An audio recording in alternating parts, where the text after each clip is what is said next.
as I said, we're currently in Kibbutz Kfar Aza. We're 60 days in after October 7th. This kibbutz had 960 people who lived here at the day of October 6th.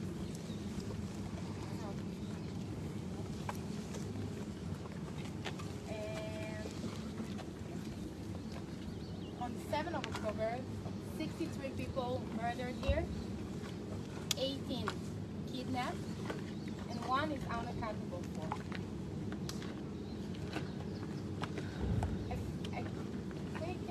Briefing about kibbutzim in Israel. This is the most happy places. Children running around, a lot of green places, great communities, really united communities. And I want us to get a sense. I know it's we're 60 days after. I'm going to say that a lot. I'm sorry. By the time here froze. On 6:30 a.m. there started an alarm going on from rockets, and more than 100 terrorists infiltrated this kibbutz through 3 main places. One is through the main gate that you just entered from. The second is on the back of the kibbutz near the young neighborhood kibbutz. In the young neighborhood, there is a place there that is the most close to Gaza. We can see, we can look. It's only almost a mile far from Gaza. And with paraglides into the kibbutz. When we are going around, this Saturday was Simchat Torah, the last day of Sukkot holiday. This week is going to we're going to celebrate Hanukkah, another Jewish holiday. But I want you to see that we can still see here Sukkot, the Sukkah standing. This is the symbol of like time froze. So we can continue.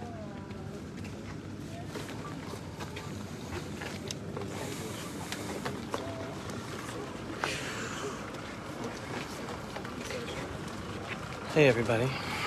Alright, as you heard, we are in Kibbutz Kfar Aza.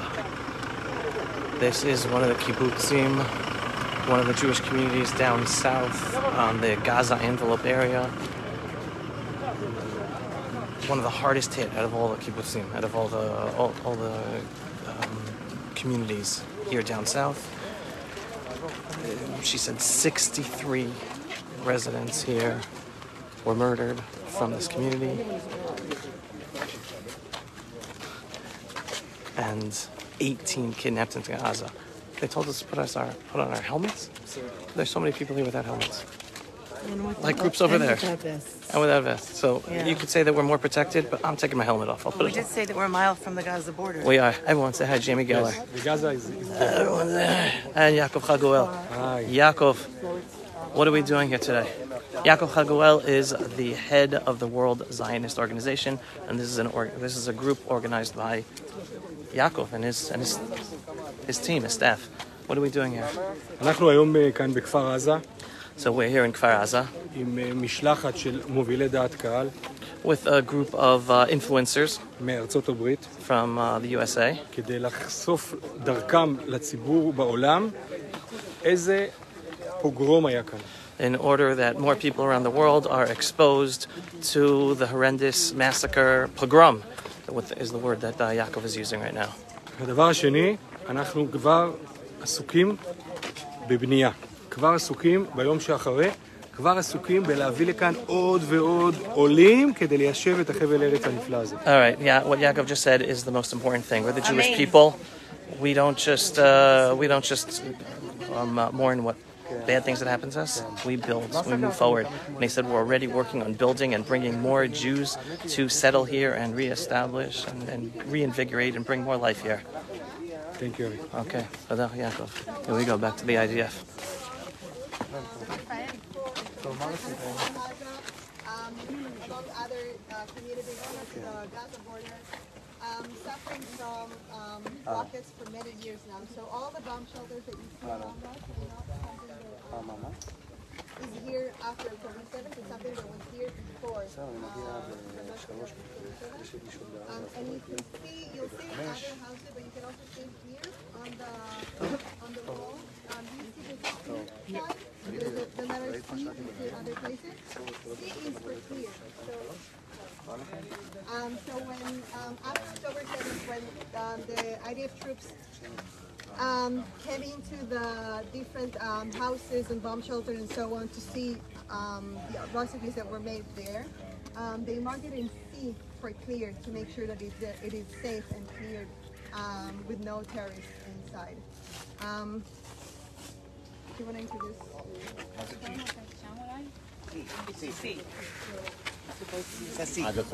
Yeah. I also thought. All right, Jamie Geller. Oh, wow, Avi. We've met under so many amazing circumstances. This is the most heartbreaking hello I've ever had to give you. Yeah. Yeah. I mean, and seriously, like, my heart is like so deep in my body right now. It's broken into a million pieces. So you want to tell people what you've been involved with at Aish in terms of dealing with raising the spirits of the Jewish people and keeping them connected? And I guess we'll get to it in a minute. Yes. They're going to be talking again.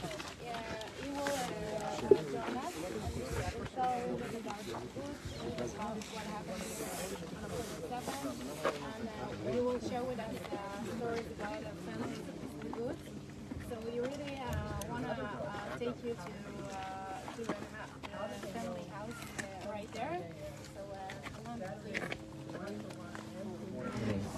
My name is Hanan, resident of Kfar Aza. Up until October 7th, I lived here with my wife, 2 children, 2 young children, cat, relatively new residents of Kfar Aza. In the morning of the attack, I surprised everyone else, but I suppose you already know the story. The main point, 6:30 in the morning, we heard this barrage. We don't know where it's coming from. We realize still it's a mistake, maybe something with Iron Dome went wrong. We're acquainted with the drill, you know, we know what it's like to have rockets fight us all the time, so okay, it's one of these mornings, we'll bunker in our safe room, we'll stay there until it quiets down, but this sounds a bit more than usual, so let's prepare for maybe an hour or two. Talking, the lady who spoke before talked about these safe rooms, it's, you know, part of the normal landscape.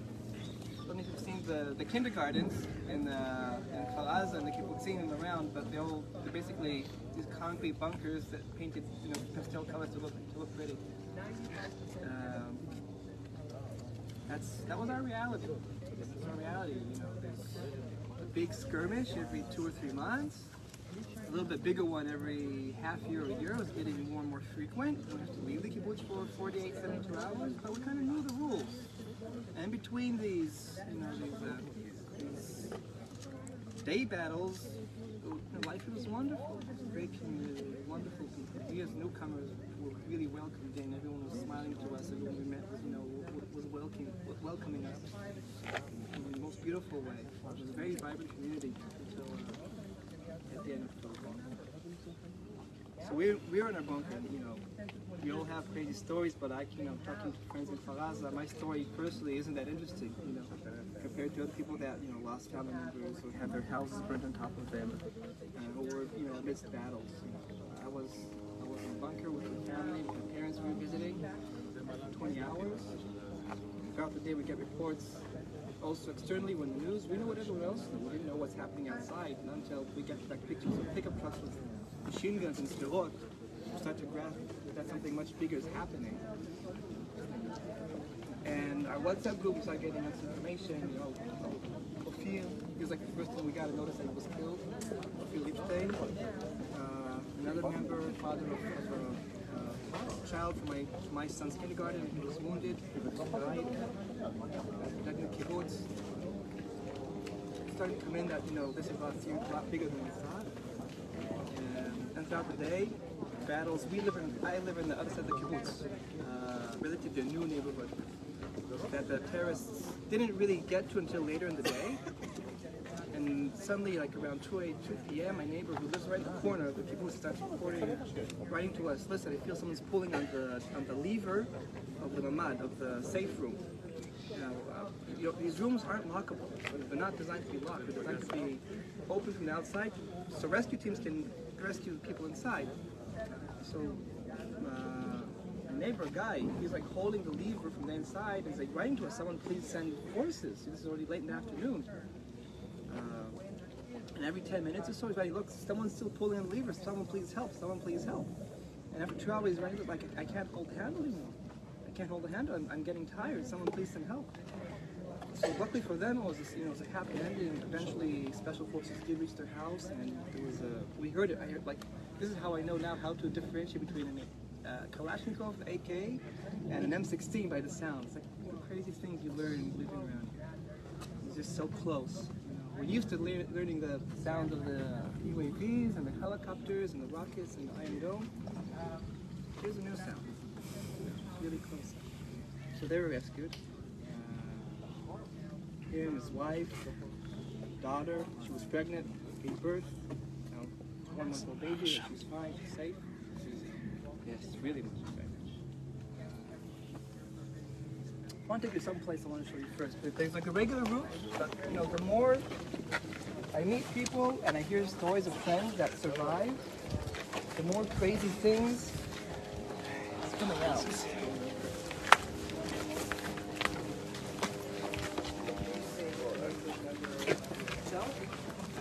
Apologize for leaving phones open.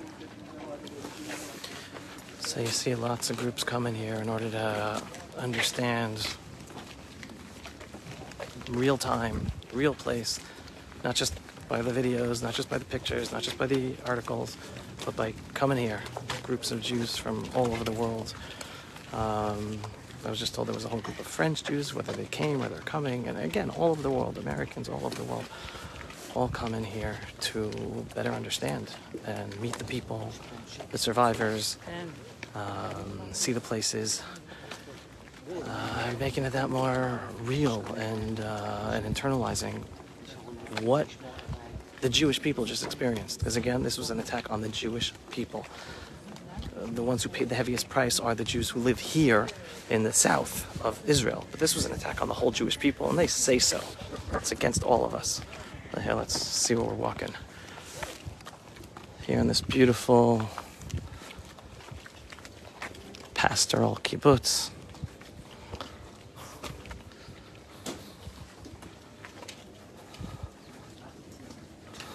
And again, you're seeing all these writings on all these buildings.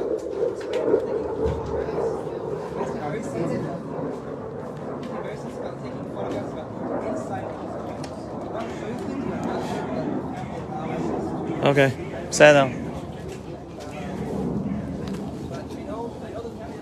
Please without the pictures in the house. Okay, thank you. Alright. They don't. I'm not going to go in.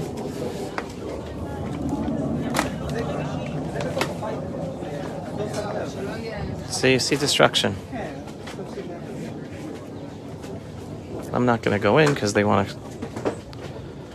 The family wants to keep the privacy of the house, but you can see it's destroyed. I'm not going to go in, not to show. What exactly do we see? I want to explain to everyone. Come out. The story is completely crazy. Because I know the family. The husband and wife and the young daughter. Their infant daughter. She's Yael Golan. Like she's a baby, right? She's 1 year old. She's in my baby son's preschool. Right. Wait for everyone to come out. Okay. How long are you living here? You said recent. You're pretty recent. Yeah, I'm pretty recent. 3 years. 3 years. Relative a newcomer. Call me that. Yeah. I'm done. Thank you. Alright, so here we go. You see everyone. This group for the World Zionist Organization of influencers. So we're gonna hear the story about the family in this in this home. Every house has its own story.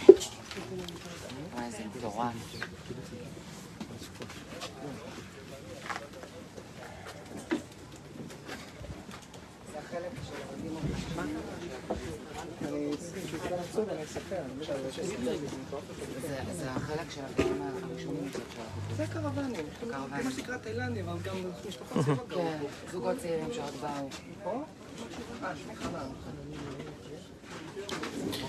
אנחנו תכף נגיע אליו. So every home, every family has their own story of what happens. You have stories of survivors, like Hanan and his family. Thank God who all survived, like you heard him say before. You have families who are all murdered. You have families who some were murdered. You have families who some were kidnapped. You have families who survived the Hamas terrorists coming into their homes. Every story, every family, every house has its own story. Some miraculous, some disastrous. Now, I don't know if you can hear, but a war is taking place. We're right near the Gaza border. So you hear the planes in the air, you hear rockets in the air, you hear stuff. Every once in a while you can hear stuff in the air. We were given helmets and vests to wear, our group, to be protected if things do happen while we are here, so we have some protection. But yeah, a war is taking place just not that far away from us, right here on the southern border. Again, just you can see how pastoral it is. A kibbutz, it's an agricultural community, small community, a place where children run around. Yeah, just look, this is just one area.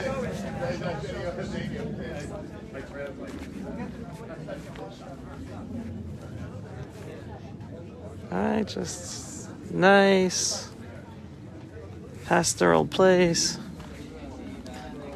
And here we're waiting to hear Hanan tell us the story of this house. Yes. Do we go in before or after the story? Go on. We listen and then. So, the family that lived here, I know the story. Well, I won't say the names because, Sure. Yeah, so, mother, father, and baby child. I know the family because their 1-year-old daughter is in preschool, my child. Her house was burnt on top of them. They escaped with severe burns through the fire. They kind of made their way step by step. The mother was nursing her baby so she wouldn't cry, she wouldn't hear her. Through like there's an old hen house through here, all sorts of old structures. They kind of navigated the way out towards the road, towards safety, for about 2 hours, and they're all severely burned. So they eventually reached IDF forces. No one knew they were here. No one knew they were here until they reached on their own.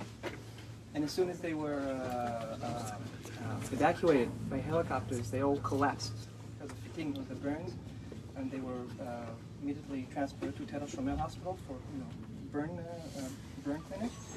They were all murdamin, sedated, like many weeks. Like many of them, I think the mother only was woken up, I think, like 2 or 3 weeks ago. Wow. The crazy thing is, this wasn't Hamas. When they tell the story of what happened here, this was looters. They came along, they tagged along, what's the Hamas, what's the Nukba fighters? They just came along, they saw, oh look, a fancy house. They took whatever they could. They heard them from inside. Until eventually they got, they took what they wanted, and they just, took one of these gas canisters, cooking gas, opened it and burned it on the family inside, and left.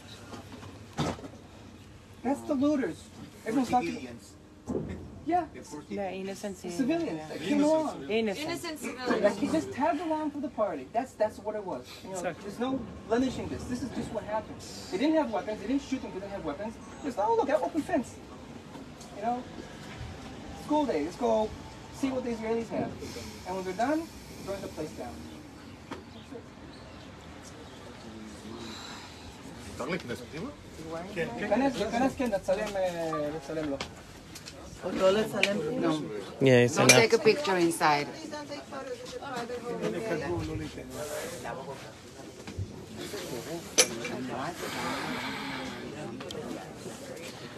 So what Hanan just told us was very, very important. Because you're all hearing in the media all the time the innocent civilians of Gaza. And here he told you straight out, the ones who burnt this house down with the family inside who miraculously survived were the quote-unquote innocent civilians. It wasn't the Hamas fighters. They were just regular Gaza civilians. Who knows how old they were? Old, young? No clue. No clue. But they came in droves, and I have the videos. I've seen the videos. Hundreds, I don't know thousands, but hundreds of Gaza civilians without guns. And again, there's a video of an old man with a cane walking in the fence into Israel to take part in this evil barbarism. Young kids and teenagers. I didn't see many women, but these are the innocent civilians. And again, they tell you, oh, we have to be careful. Even now, U.S. Secretary of Defense Lloyd Austin is warning Israel, be careful of harming civilians. You're going to lose the war strategically if you hurt innocent civilians. And the U.S. State Department and the Biden administration warning Israel, end this, don't harm civilians, don't harm the buildings in Gaza. And it's like, guys, you're totally disconnected. Hamas are not just the fighters. Hamas is the ideology of all of Gaza. The innocent civilians are gladly protecting the Hamas fighters. They gladly took part in this. They are celebrating when and trying to attack the captives when they're being released. Just look at those video footage of the captives being handed over to the International Red Cross. You see hundreds and thousands of innocent, quote-unquote, civilians in Gaza celebrating and trying to attack them. So sorry, there are no innocent civilians. They are Hamas. The civilian population in Gaza are Hamas. And they took part in the barbarism here in these southern communities. Again, so now just enjoy again walking through Kfar Aza, pastoral, beautiful kibbutz. The family is Nice. There we are.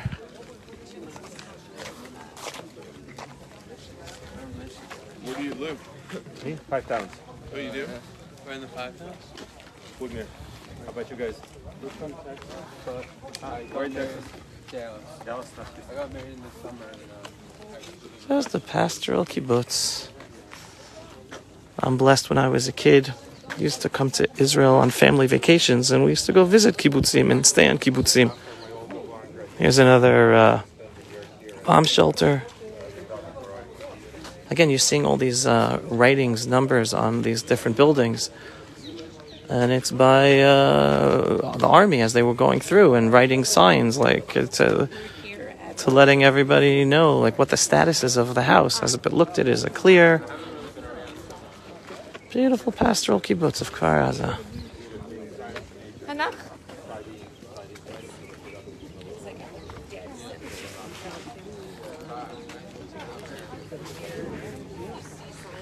So I don't know where Hanan is bringing us next.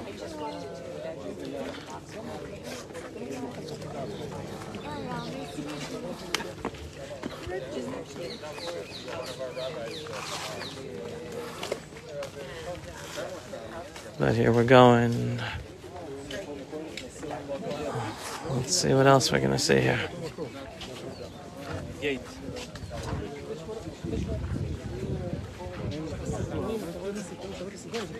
Oh.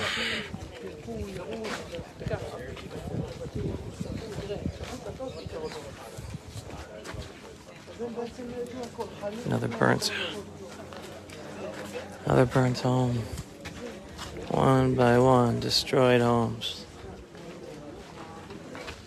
One by one, destroyed homes here in Kfar Aza. yeah, that's the post. Oh, that's and it's 1311. Yeah.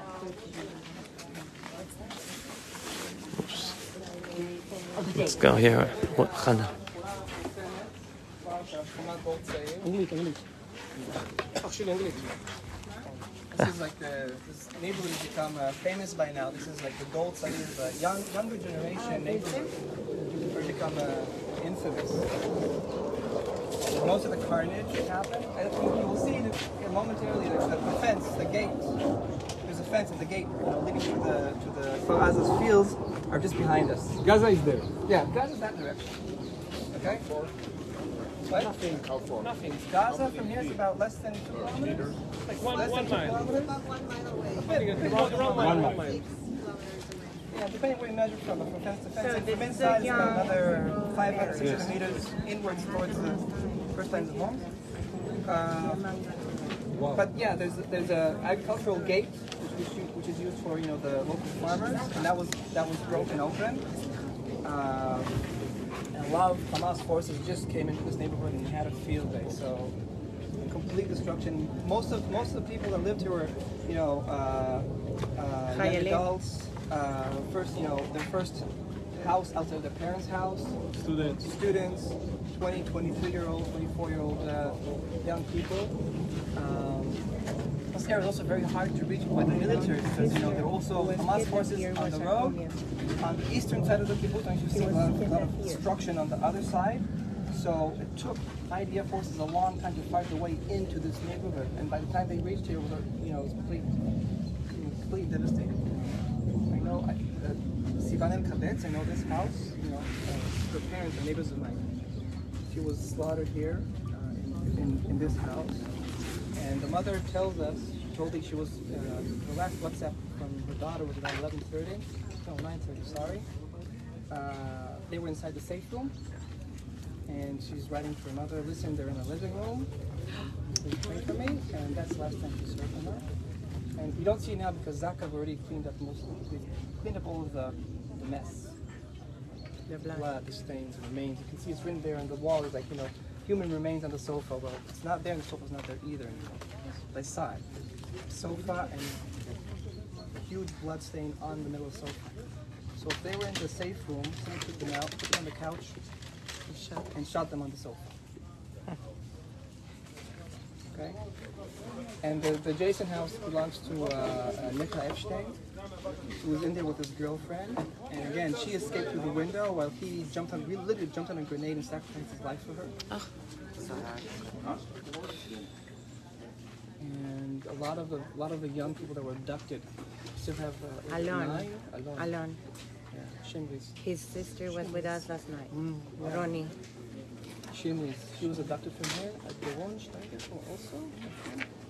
I don't know. I know. Still have nine people on computer are still in Gaza. We have no idea what's happening. Many were released last week, which was relief. Especially the young children was a relief. But still, I see the parents, the families of the people that are still there. They're devastated. The Bibas families from Kfar Aza? No. There's another Bibas family from here, but it's not the one from Kfar Aza. אני רוצה לספר לכם סיפור. Yes, I would like to share with you something. הייתי פה שבוע שעבר, I visited here last week. והיו פה שתי נערות שעמדו כאן, ליד הערימה הזאת, There were 2 teenagers who were actually standing here. ומיינו את הציוד מתוך הבית. They were actually dealing with what to take from the equipment for inside the house. וזה היה קורע לב. It was tearing your heart. בדקו האם יש דם או אין דם. They checked actually if there is a blood or there isn't blood. האם זה חול או האם זה דם. If it's sand or if it's blood. זה היה מחזה באמת קורע לב באמת. It's really tearing your heart to see what they're doing.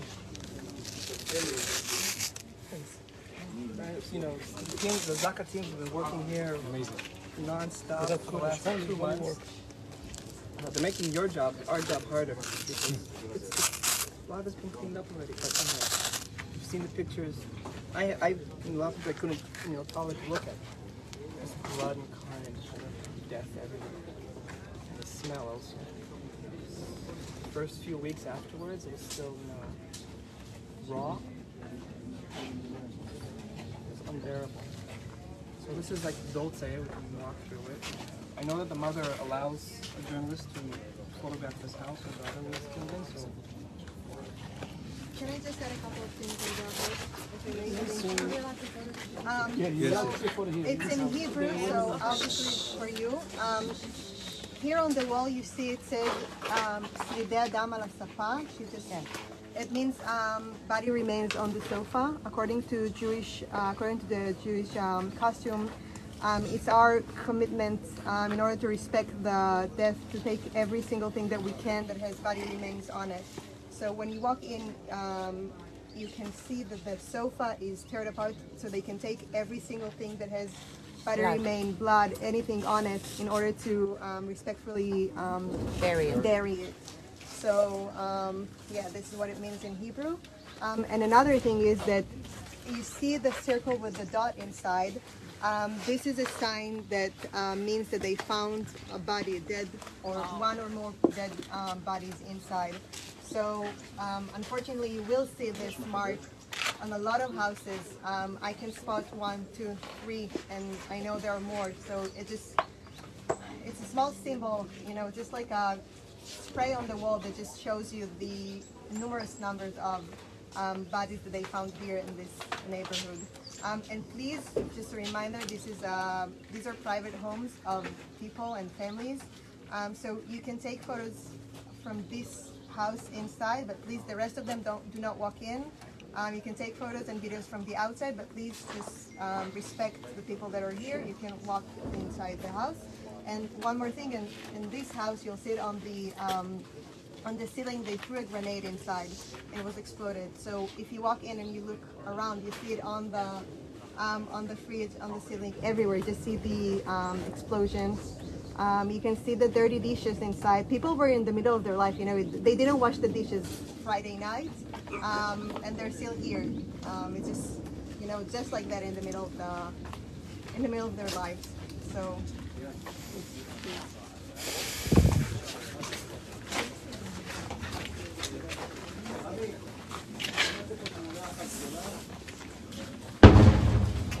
Oh, you just heard something. Look at this. It says October 11th, Yesh Mechabel. There's a terrorist in here. On October 11th. That means I heard they were fighting here against the terrorists for 3 days. Well, we're hearing booms taking place here. Look at all these holes. This is the sign she was talking about. The dirty dishes, the middle of their life. This is the sofa that was ripped up because body parts was found on it. Look at all the grenade pieces.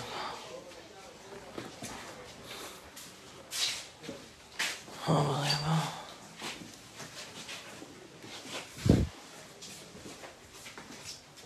This is the safe room where they were trying to be safe. Well, a lot of booms. They were pulled out of here and then shot in here in their living room. Lots of booms. That's our artillery. Sounds like our Israeli artillery.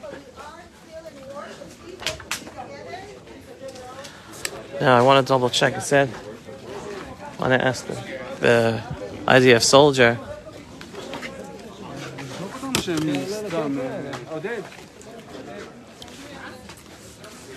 Question for you. On that house we just went into that we were allowed to go into, there's a marking, the date. Excuse me. I'm trying to take the photo, so if you want to join. Okay, I guess I'll have to come back to get that in a second. I want to get a group picture here of everybody. That's a crazy I want to ask her if my interpretation of that marking on the building is correct, that it means that there is still a terrorist there on October 11th. So I'll find out in a second.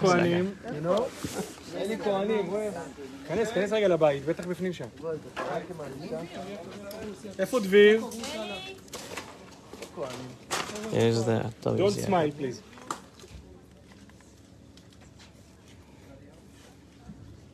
זוז הצידה.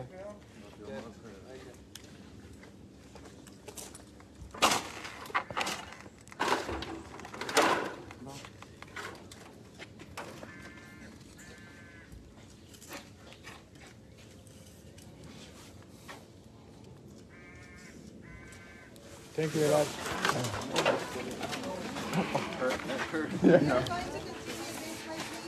Let me catch her. So over, what is your name, Slicha? Hilit. Okay, so here it says 11:10 Yesh Mechabel. Is that meaning that there was still a terrorist in there on October 11th? I'm not sure about it, and I will have to. I'll have to check that. I don't want to mislead anyone. Okay. All right, that's what it sounds like. It means. But she's gonna find out. She doesn't know. So we'll get the information. All right, let's keep on going. Let's keep on going. Can I get you on camera? Yeah, of course. If you're not following this guy on social media, you should. Tell everyone your profiles. It's Kasim Hafiz, 22, Kasim Hafeez, 22. It's wonderful. It's horrible seeing you here. It's wonderful seeing you. Kasim grew up Muslim in UK, converted to Christianity, huge Israel supporter, online influencer. Interviewed him in the past. Yes. What are you doing here, Kasim? So the opportunity came to be here to show solidarity, to sadly document what is happening. And look, I said it when I landed here, the only thing better than standing with Israel is standing in Israel. And your friends show up when you need them. And look, I've been sticking these stickers all over Israel and giving them to everybody. It's just to send a message that Israel's not alone. Like, you have friends in America, you have Christian friends. So it's just to show that you're not alone. Can I give you a thank you hug, man? Yeah, of course. Okay. Seriously, you guys got to follow this guy. Share everything he's got. He's doing holy work, again, not just for Israel and the Jewish people, from the whole freedom-loving world, including all you Brits out there watching, Yes. standing on the front line to keep Britain free and safe. Thank you so much. It's great seeing you. Next time, better circumstances. Yes. God willing. All right. Stay safe. Where's Sean? Thank you. Take my hand. There we go. All right. You don't know who you're going to say. So here you see the fence of Gaza, the fence of Kfar Aza.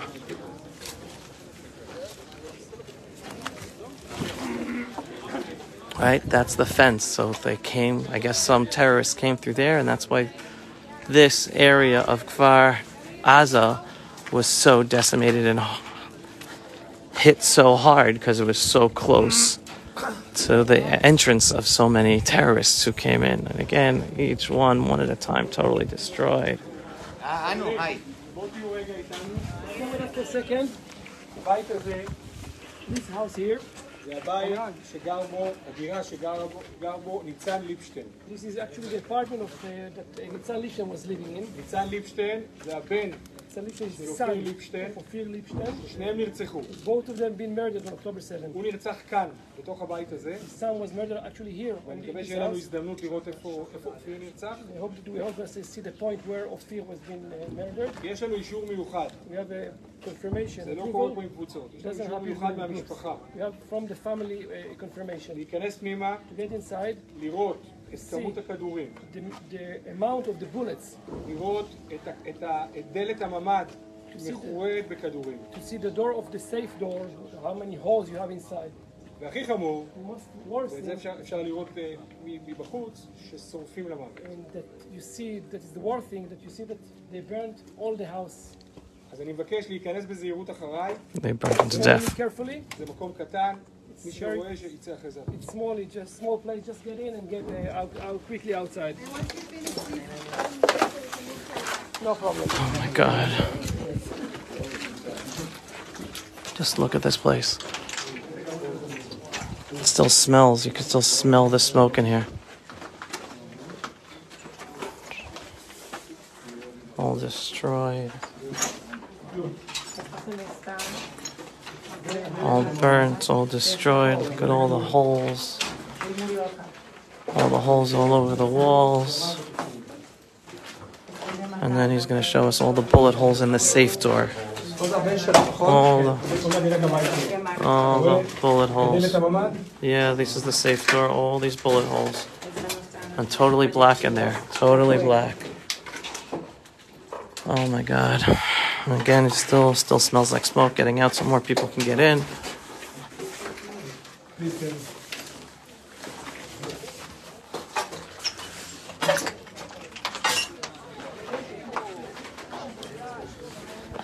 Now, this is gonna sound crazy, but we take groups, adults, kids, to Poland, right? We take groups to Poland every year to see the Holocaust, to internalize the atrocities of what the German people, what Nazi Germany did to the Jews. That was 80 years ago. Well, now we have places like Kfar Aza. I mean, hopefully these will be all rebuilt and you won't be able to see anything anymore. But for now, we just experienced our own modern mini, not a Holocaust, but massacre. This is the worst massacre of Jews since the Holocaust. And it's just coming here and you internalize, oh my God, never again happened. It happened again. I never liked never again. Never again as an educational message was thinking that teaching people about the Holocaust, teaching Jews about the Holocaust, teaching non-Jews about the Holocaust, that would stop it. If we just have more Holocaust education, never again, that would do it. That would help humanity understand something as horrific as the Holocaust could never happen again. Guess what? Not only did it happen again, but support for this genocide that was done against innocent Jews is growing in the world today as a result of this. You have more and more pro-genocide rallies in Western cities, not just by the pro-Hamas, anti-Israel Muslims, but also by progressives and leftists and even some on the right, anti-Semites there, supporting this genocide that took place against us. So, no, it didn't work. The never again philosophy of educating people about the Holocaust did nothing to didn't prevent this, and it's not preventing the support for this to happen again against Jews. It happened again. And what I like to tell everybody is the true message of never again, and I'm not holding my gun right now, but it's the proud Jews with guns. And it's the proud Jews in our ancestral homelands where we have the leadership who know this can happen at any moment, and we are always prepared to stop it to make sure it never happens.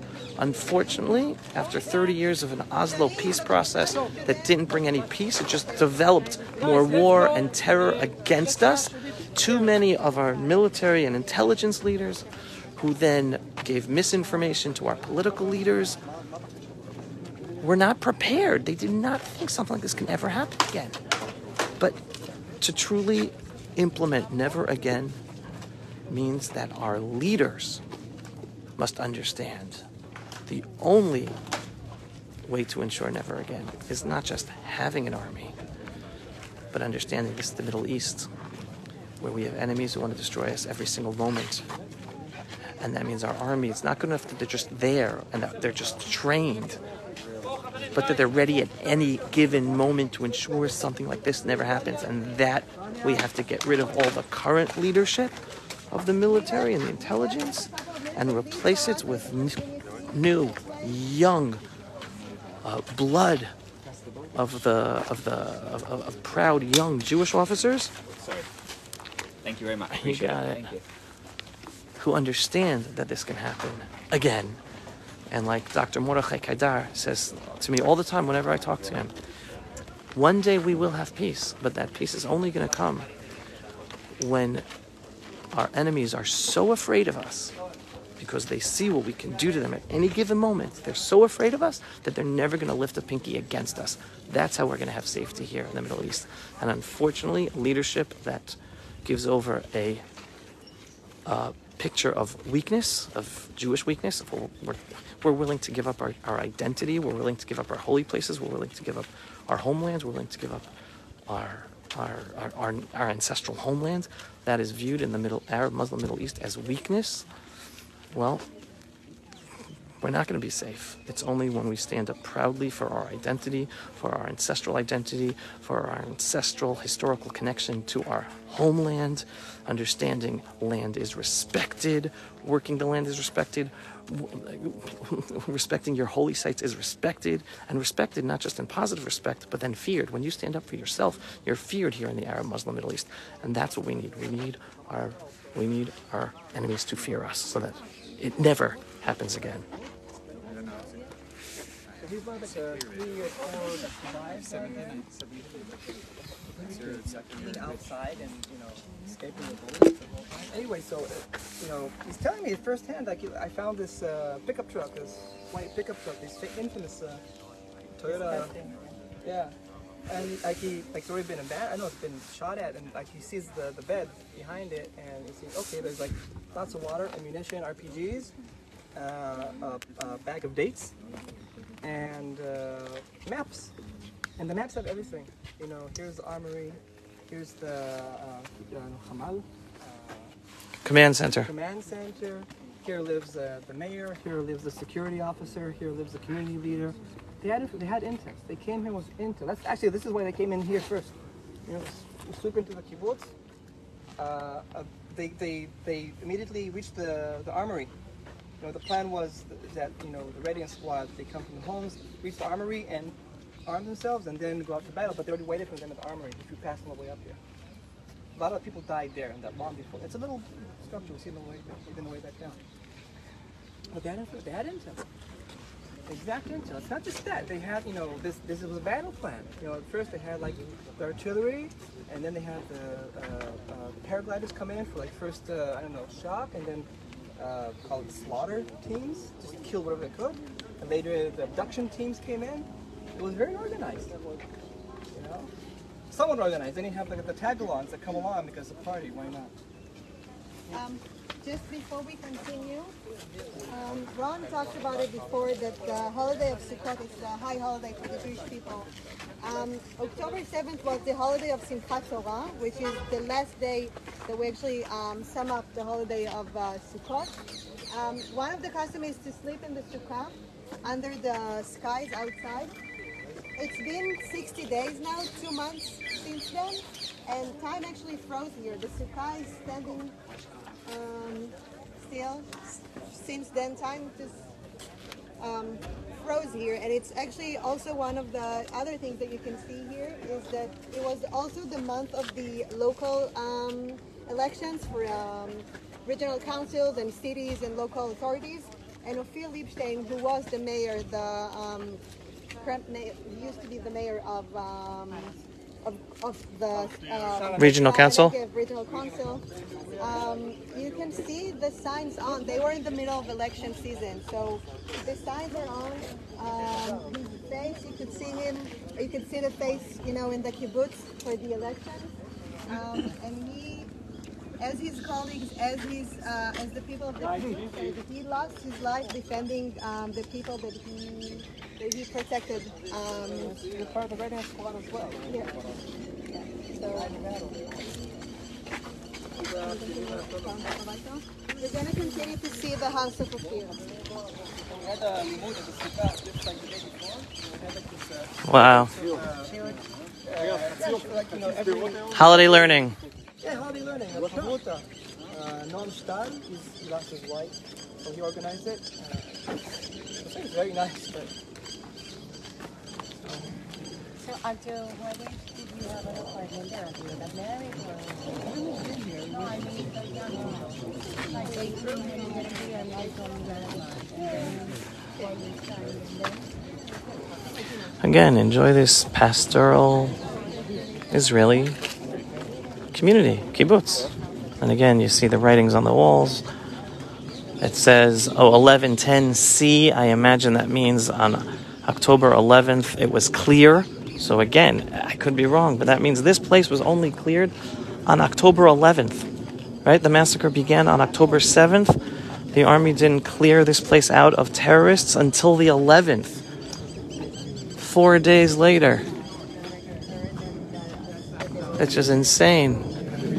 But you understand, thousands of terrorists came in through the border, and they were all over the place. It wasn't an organized army. They're just individual terrorists in little groups and running around. Again, you see the pastoral homes here. Yeah.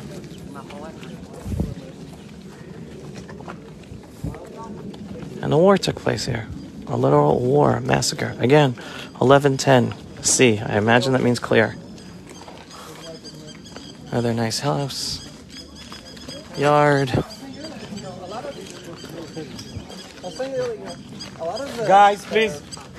Kfar Aza lost 62 members on that day, and we had 18 abducted, some of them returned so far. And I'm saying that, you go to the Dole Sale neighborhood we just came from, you can see the destruction. But in many places, the tragedy is silent. A friend, a neighbor of me, she lost her mother and brother, who live also down this road. And you see her house and it looks absolutely fine. She says, no, but look inside the mama, look inside the safe room. Okay, and there's a puddle of blood on the floor. And 2 people died there. And the house looks fine. The laundry is still sitting on the sofa, there's still a kettle of tea. So that's like, journalists look for the sexy pictures, but a lot of the carnage, a lot of the death is almost invisible. But like this neighborhood, every other house has a casualty.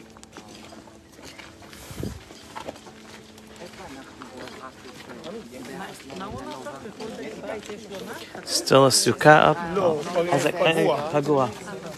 You can see another sukkah here.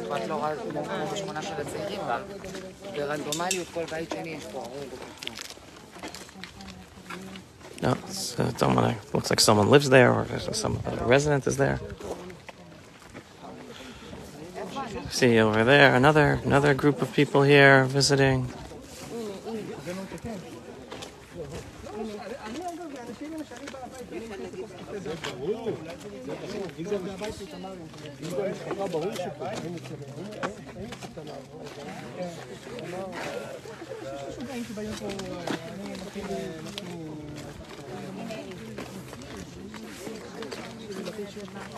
This is our group walking here.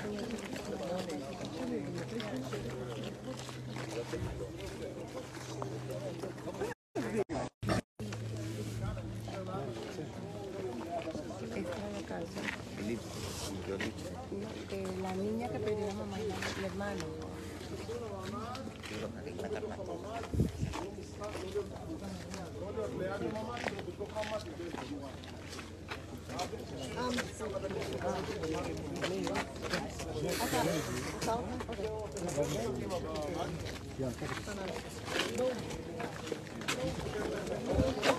We're going from behind.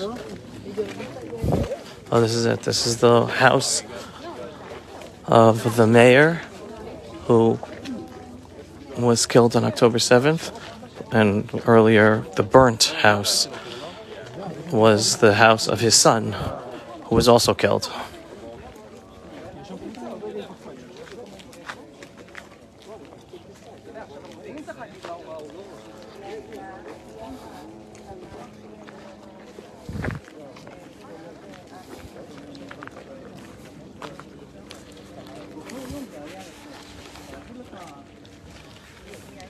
The crazy thing is, walking through this pastoral town, right? Kibbutz, but a little pastoral community here in southern Israel, right next to Gaza, reminds me of walking through the Gush Katif Gaza community of Netzer Chazani. Before the Gaza expulsion, the officially called the disengagement plan of 2005, August 2005, I was in the community of Netzer Chazani for the month, trying to help them stop the expulsion from taking place in Gaza, right? The 10,000 Jews who lived in Gaza. And Netzer Chazani was a beautiful pastoral town. 80 Jewish families lived in that town. It wasn't a kibbutz, it was like a communal town. Beautiful, grass everywhere, warm community, everyone knew everyone, only 80 families. Everyone knew everybody, all the kids knew everyone, all went to school together. Oh my God, look at this house. Oh my God. Oh my God. Totally destroyed. Totally destroyed. No roof even. I don't want to get so close. And here you have, we're about to go into his house. This is the electioneering campaigning. Here. Right, we're about to go into the house of Ophir Lipstein, who was murdered on October 7th. That's Ophir. This is his campaign poster on a house of his neighbor. Because it was regional council elections all over the country. We're supposed to have regional council elections, electioneering campaign going all over the country. He's the mayor of this regional council. He was the mayor of this regional council, running for re-election. That's who he is. No longer. Murdered on October 7th. It's just hard to imagine. Here we are.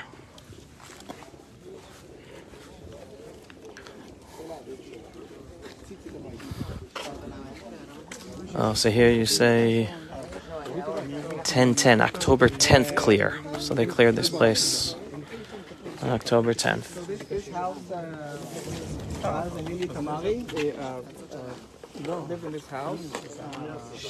Guys. Lily, for many years, she was a tour guide, taking trips to Greece, abroad. And just recently, she became the cultural manager of Kfar Aza. So I was telling about these limudim, these sukkah, these chavrutot, lectures. We had in the sukkah. So she organized it. So I hosted one at my house. I have telescopes. I'm an astronomy guy, so I had telescopes out, and they had another one with music. So she was orchestrating all of these things. She just started her job. She just started her job. Really excited to start it. And they were missing for the first 2 weeks. No one knew what happened to them. It took the forensic team over 2 weeks to decipher what happened in the house and to figure out that the charred remains inside the house were hers and her husband. And then they were not missing. Now they were casualties. This is like, there's a lot of uncertainty. Just you can't tell what's happening. You don't know who's missing, who's kidnapped, who's murdered, who was burnt to a crisp. It's one of those places. Wow, and you're hearing the loud booms of the Israeli artillery in the background.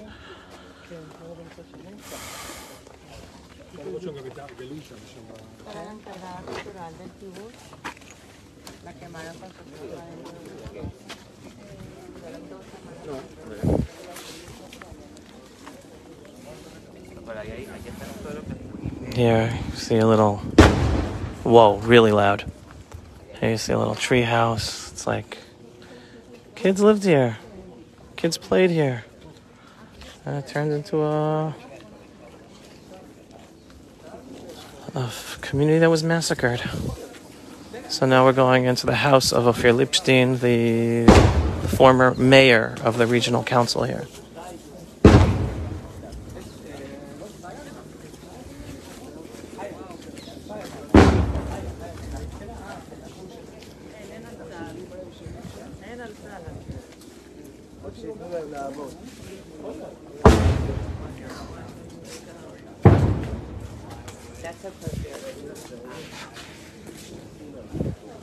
Again, pastoral. Here we're just walking through a nice backyard to the front yard. Go back.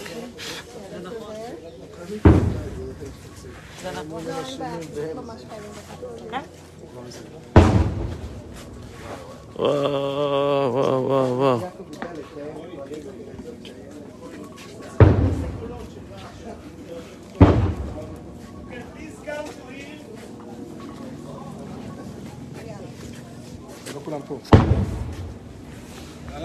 Over there? No, please be careful. This is still private home of people, so please respect this. Okay.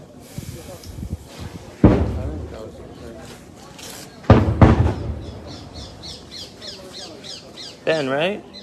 Yeah. Mind if I ask you questions? Fire away. So what are you, this is Ben. Kogan. Ben Kogan. From Brooklyn, New York. From Brooklyn, New York.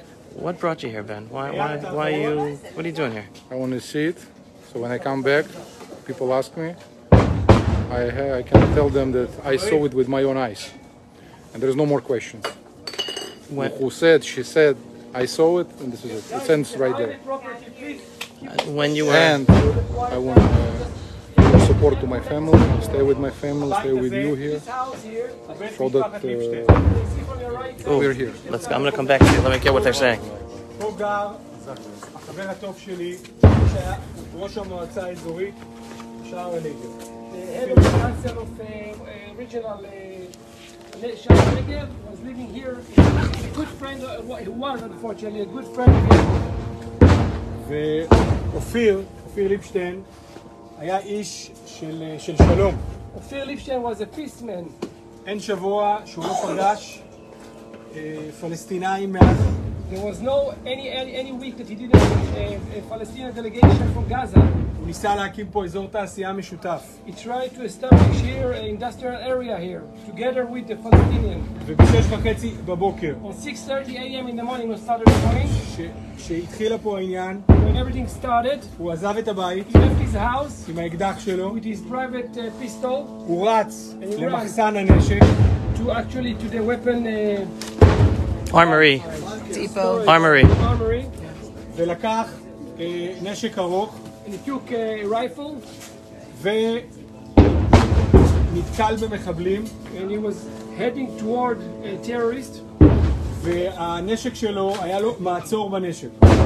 When he was trying to shoot, he didn't shoot. ואז המחבלים רצחו אותו. And unfortunately the terrorists attacked and murdered him. אני רוצה, אנחנו עוד רגע, יש פה עץ זית. There is an olive tree just underneath. 5 מטר מאיתנו. 5 meters from her. אנחנו נגיע לשם עוד רגע. We're just going to arrive there in a second. שם הבן שלו. There his son. אחרי כמה שעות שהוא לא ענה לטלפונים. After a few hours that he didn't respond to his phones. הבן שלו יצא מהבית. His son went out from his house when we just saw. לחפש את אבא. To search for his father. והוא מצא אותו כאן ליד הבית. And he actually found him here lying underneath the olive tree. הוא חזר הביתה וסיפר לאמא ורד. He came back and told to his wife, ורד, שאבא מת. That dad is dying to his father. Yes. אני דרך אגב, אני בשעה 11:30-12 בצהריים. Me personally at 11:12 a.m. בבית הכנסת שלי בנתניה. In my synagogue in Netanya. חג. It's a holiday. הגיעו מידע. We start to get information. ההרוג הראשון. About the first person who died. אופיר ליבשטיין. Ophir Lipstein was the first one. אופיר היה באמת איש מדהים. Ophir was an amazing person. ואיש של שלום. And a peaceman. דרך אגב, כמו רוב התושבים כאן. As by the way, most of the citizens who live in this Kfar Aza, the area generally. והם, ולצערנו הוא נרצח כאן. And unfortunately he been murdered here. והוא נרצח בלוויה צבאית. And he had נקבר. He was being buried in a military funeral. וביום אתמול, כשהייתם בהיכל הזיכרון, And yesterday when you had a chance to see the memorial hall in הר הרצל, השם שלו היה אחד השמות החדשים שנמצאים שם על האבנים. His name was one of the many names that were on the stones that we saw it. כי הוא היה חלק מכיתת הכוננות. Because he was part of the rapid response team.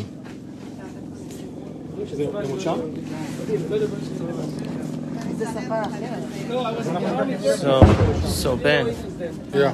So back in Brooklyn, I mean, you're saying you came and you want to see with your own eyes, you want to tell people exactly what happened, tell all the whatever lies or lies. אני מציע, בואו נעשה פה, let's go over there. נעשה פה שני דברים כרגע. Let's hear what Yaakov wants to do. אני אגיד קדיש לזכר אופיר וההרוגים האחרים כאן. So we're going to do two things. First of all, we're going to say Kaddish for the memory of Ophir and the others who've been slaughtered and murdered here. ובסיום אנחנו נשאיר כולנו בגאווה את התקווה. And then we're going to sing together all of us. We're going to sing the Tikva proudly. Yes.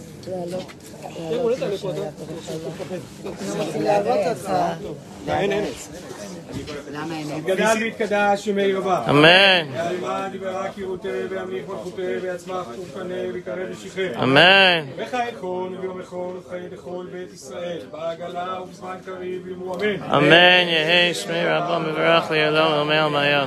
יתברך ויתברך ויתפאר ויתרומם ויתלסה ויתהדר ויתעלה ויתהלל ועד לקודשה ברכו. לילה מכל ברכתה שירתה תשבחתה מלחמתה דאמירן בעלמה ויאמרו אמן. אמן. של אמר רבה משמיה חיים וסבה וישועה נחמה וזבה ופועה וגאולה וסליחה וכפרה ורווח והצלה. לנו ישראל. אמן. עשה שלום במרומה וברחמה, עשה שלום עלינו ועל כל עמו ישראל. אמן. התקווה.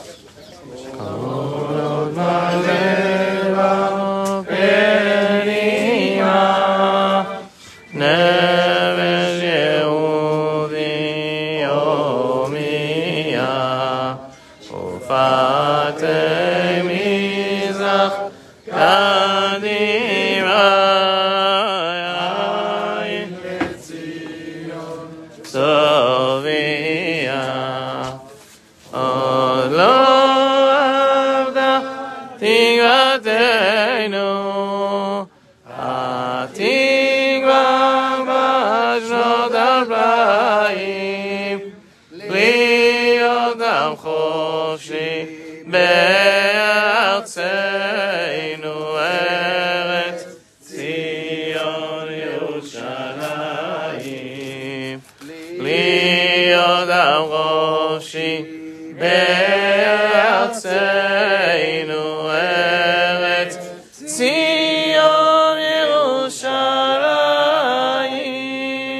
עם ישראל חי.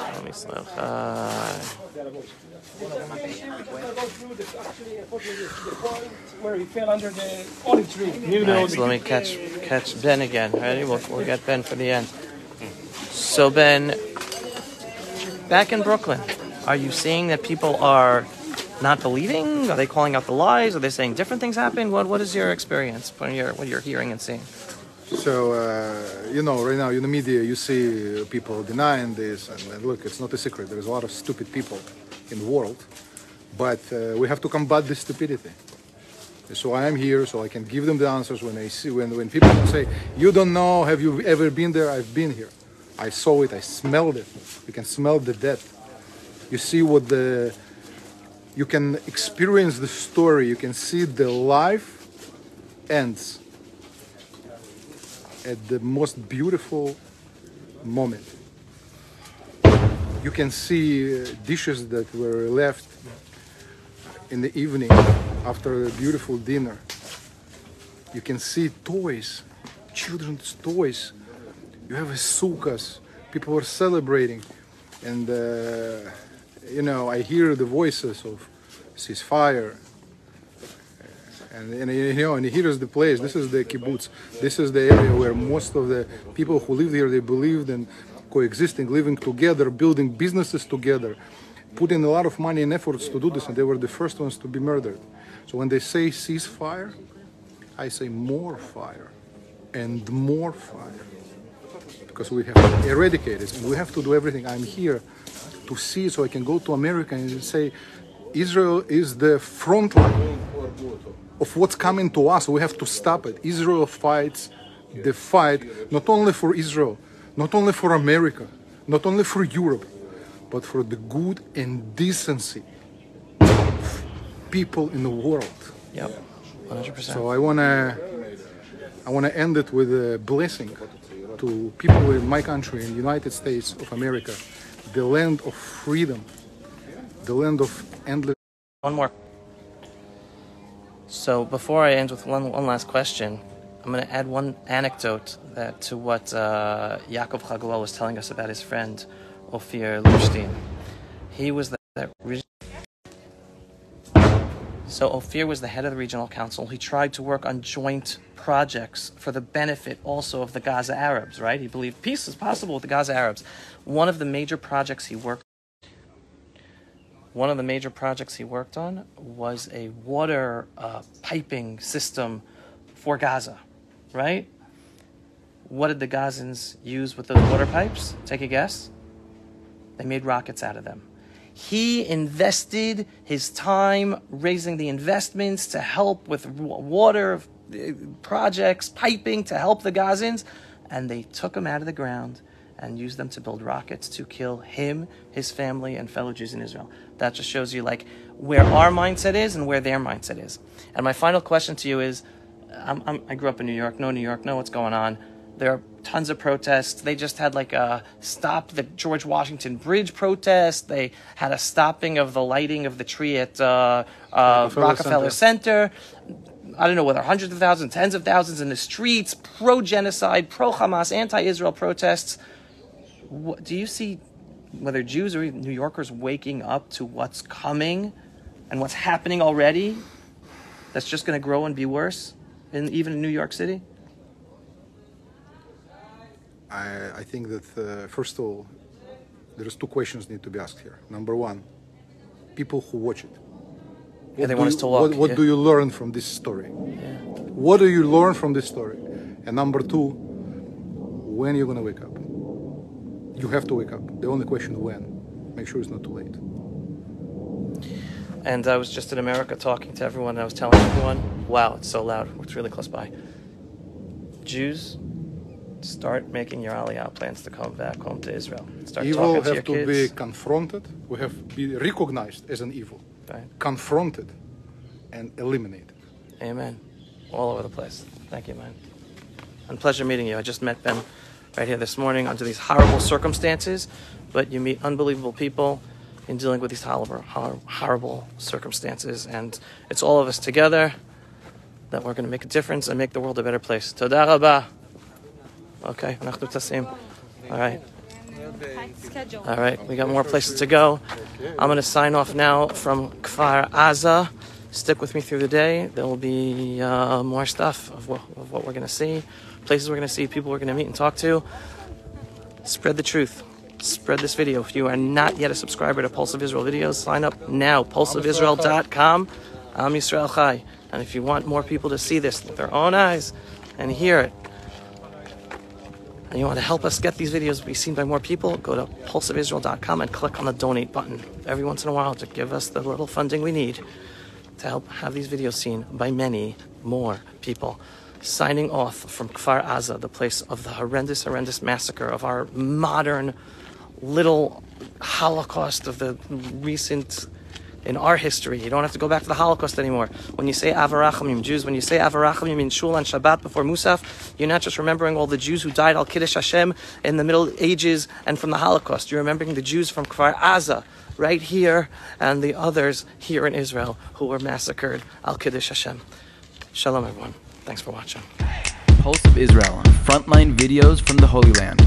Support our work by donating today.